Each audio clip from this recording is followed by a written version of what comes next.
विनायक कृपा चैनल में आप लोग का दिल से स्वागत है। फ्रेंड्स, आज इस वीडियो में मैं आपके साथ शेयर करूंगी कि अगहन गुरुवार व्रत कब से शुरू हो रहे हैं और ये इस महीने में हमें कितने व्रत करना है और ये व्रत हमें कैसे करना चाहिए, उसकी सारी बातें मैं आपके साथ यहाँ पे शेयर करूँगी। तो फ्रेंड्स, जो अगहन गुरुवार है ना, ये कार्तिक महीने के बाद पड़ता है और इस महीने में माँ लक्ष्मी की पूजा की जाती है, इनका व्रत किया जाता है और कथा पढ़ा जाता है। तो ये जो अगहन गुरुवार है, मार्गशीर्ष महीना भी कहा जाता है।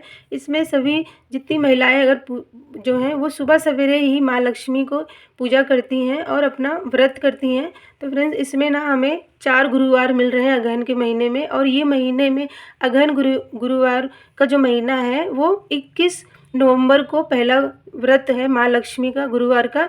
तो हमें 21 तारीख को ही पहला गुरुवार है, तो इस दिन हमें अपने घर में माँ लक्ष्मी की पूजा करना है श्री हरि भगवान विष्णु के साथ। फ्रेंड्स, इसमें ना कलश का बहुत महत्व है। कलश स्थापना हमें ज़रूर से करना चाहिए। कलश स्थापना करने, क्योंकि हम जब भी पूजा में कलश की स्थापना करते हैं तो कभी दीप कलश रखा जाता है या फिर नारियल के साथ हमें श्री फल कहा जाता है ना, श्री नारियल, वो रखा जाता है। बिना सुख समृद्धि के लिए हम ये सब कलश की स्थापना करते हैं। तो माँ लक्ष्मी जो हैं वो हमें सुख संपत्ति, जीवन में यश मिले, हमारे जीवन में सभी की तरक्की हो और हमारे घर में हमेशा बरकत रहे, तो इसके लिए ना हम ज़रूर से कलश स्थापना करके पूजा करते हैं। तो अगहन गुरुवार के दिन हमें सुबह जल्दी उठना होता है और ये पूजा हमें सुबह सवेरे ही कर लेना है, मतलब जब अंधेरा होता है तब हमें करना है। और उसके बाद फ्रेंड्स, एक चौकी पे लाल आसन दे के हमें माँ लक्ष्मी और श्री हरि भगवान विष्णु का फोटो रखना है। उसके बाद कलश की स्थापना करना है। कलश में आपको 1 रुपये का सिक्का, हल्दी की गांठ, अक्षत, फूल डाल के और उनके जो मुख है उस पर मतलब कलावा लपेट के स्वास्तिक बना के आपको चावलों का आसन दे के आपको कलश स्थापना करना है। और उसके बाद फ्रेंड्स, नारियल पे जो आपने नारियल रखा है उनको अच्छे से हल्दी कुमकुम लगाएं, चुनरी हो तो चुनरी उड़ा दें, हार पहना दें। इसे ना माँ लक्ष्मी का स्वरूप समझ के आपको उनको सबसे पहले कलश पूजा करना है। उसके बाद फ्रेंड्स, आप यहाँ पे माँ लक्ष्मी को और श्री हरि भगवान को चंदन टीका करें, माँ लक्ष्मी को सिंदूर अर्पित करें और अपने रसोई घर से कुछ मीठा ज़रूर से बनाएं। आप यहाँ पे खीर बना सकते हैं और या फिर सेवई हो गई या हलवा का भोग ज़रूर से लगाना चाहिए, क्योंकि माँ लक्ष्मी को मीठा बहुत ही पसंद है, तो इसीलिए उनको यहाँ पे मीठे का हमें भोग लगाना है। और फ्रेंड्स, अगर आप व्रत करते हैं तो आपको ये प्रसाद नहीं खाना है, आपको ये प्रसाद अपने परिवार वालों को खिलाना है।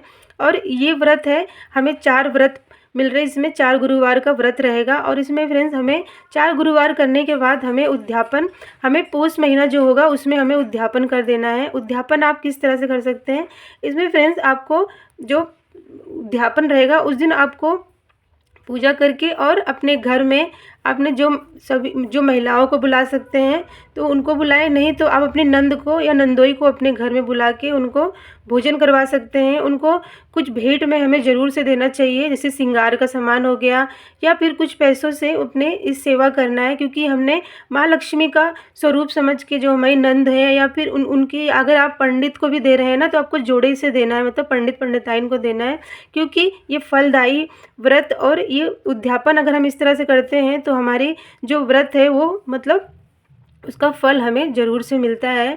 तो इस तरह से किया जाता है। और उसके बाद फ्रेंड्स, आप इस व्रत को 1 साल भी कर सकते हैं, नहीं तो आप इसे 1-2 साल या 3 साल करके आप इसको उद्यापन कर सकते हैं। लेकिन अगर आप पहले जैसे अगहन गुरुवार में आपने कर लिया और उसके बाद 4 गुरुवार को इस बार पढ़ रहे हैं ना, तो इसमें आप 4 गुरुवार करके 5वें में उद्यापन कर देना चाहिए। या फिर कभी कभी अगहन गुरुवार में 5 गुरुवार होते हैं तो हम 6ठे गुरुवार को ही उद्यापन हो जाता है। तो इस तरह से व्रत किया जाता है। और माँ लक्ष्मी का जो हमने कलश रखा है और उस कलश को हमें बार बार अलग से नारियल नहीं लेना है। आप लोटा जो है तांबे का या पीतल का रखें तो वो तो जो जल है ना वो तुलसी माता के पौधे में डाल देंगे और जो फूल है वो भी डाल देंगे, लेकिन जो सुपारी, सिक्का, ये सब आपको संभाल के रखना है। हर गुरुवार को दिन यही कलश के अंदर डालना है और फिर से वही विधि रहेगी।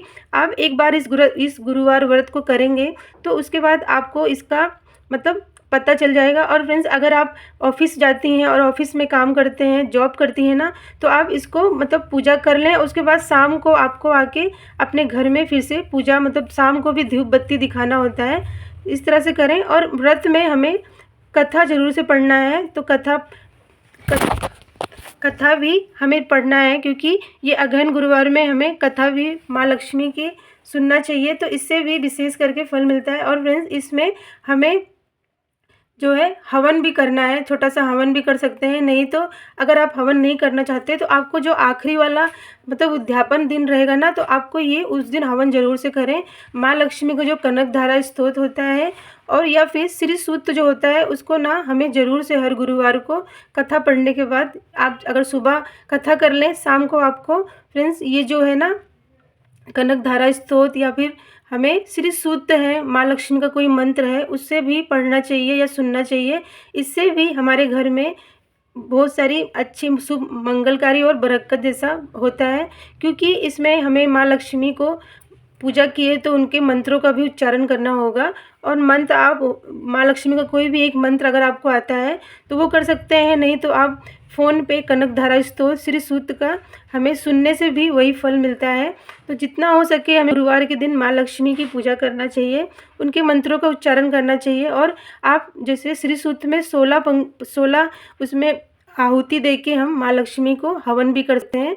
तो इस तरह से गुरुवार का दिन किया जाता है और अगले दिन आपको भोजन करना चाहिए। और इस तरह से माँ लक्ष्मी को पूजा मैंने आपके साथ शेयर किया कि हमें अगहन गुरुवार के दिन कैसे करना चाहिए। तो फ्रेंड्स इसमें ना हमें अमृत योग 21 तारीख को, मतलब जो पहला गुरुवार है ना, उस दिन गुरु पुष्प नक्षत्र है।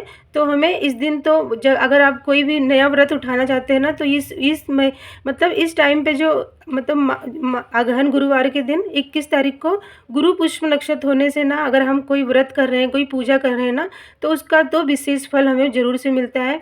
और इस महीने में जो है अगहन गुरुवार में इस तरह से माँ लक्ष्मी की सेवा करने से हमारे घर में बरकत होने लगती है, क्योंकि बहुत लोग सोचते हैं कि हम इतना काम करते हैं, हमारे घर में बरकत क्यों नहीं होती।